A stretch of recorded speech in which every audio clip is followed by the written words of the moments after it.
అందరికీ నమస్కారం అండి. ఈరోజు మనం తెలుసుకోబోయే అంశం ఏంటంటే ఎన్విరాన్మెంట్ గురించి మనం తెలుసుకోబోతాం. ఎన్విరాన్మెంట్ అంటే పర్యావరణం.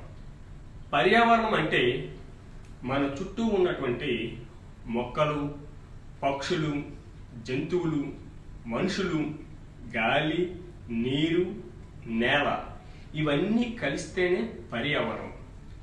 ఈ పర్యావరణం ప్రాణకోటికి ప్రకృతి అందించినటువంటి అద్భుతమైనటువంటి వరం. కానీ ఈ వరాన్ని మనము మంచికి కాకుండా చెడుకు వాడుకుంటున్నాం. ఈ పర్యావరణం, ఈ ప్రకృతి అనేవి ఒక్క మానవుడి సొంతం కాదండి. ఈ సృష్టిలో ఉన్నటువంటి 84 లక్షల జీవరాశుల సొంతం. ఒకప్పుడు చెట్టులు, పుట్టలు, గట్టులు, నదులు, సెలయేళ్ళు, స్వచ్ఛమైనటువంటి గాలి ఇవి మనిషికి ప్రియ నేస్తాడు. కానీ మనిషిలోని స్వార్థపరుడు వీటిని దూరం చేసుకుంటూ ఉన్నాడు. ఉదాహరణకి మనం చెట్లనే తీసుకున్నట్లయితే ఈ చెట్లు మనకి ఎన్నో రకాలుగా ఉపయోగపడుతున్నాయి. వర్షపు నీటిని నేరుగా సముద్రాల్లోకో నదుల్లోకో వృధాగా పోకుండా, ఆవిరి అయిపోకుండా ఈ చెట్లు పీల్చుకోవటం వలన నీటిని భూగర్భ జలాలు సమృద్ధిగా మనకి వస్తున్నాయి. అంతేకాకుండా భూసారాన్ని కొట్టుకోపోకుండా ఈ చెట్లు అనేవి కాపాడుతున్నాయి. అటువంటి ఉపయోగకరమైనటువంటి ఈ చెట్లని ఈనాడు మనం ఏం చేస్తున్నాం?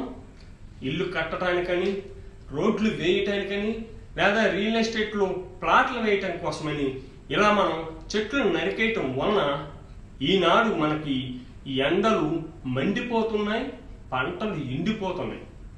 రోజు రోజుకి భూమి మీద ఉష్ణోగ్రతలు అనేవి పెరిగిపోతూ వస్తున్నాయి. గత 50 ఏళ్లతో పోల్చి చూస్తే ఈనాడు ఉష్ణోగ్రతలు 10 రెట్లు పెరిగాయని నిపుణుల అంచనా. అంతేకాకుండా ఈ చెట్లని నరికేయటం వలన వాయు కాలుష్యం విపరీతంగా పెరిగిపోయి ఈనాడు మనం చూస్తున్నట్లయితే నేల నాణ్యత కోల్పోయింది, నీరు కలుషితమైపోయింది, గాలి స్వచ్ఛత కోల్పోయింది. ఎన్నో మూగజీవులు, జీవరాశులు కనుమరుగైపోయి.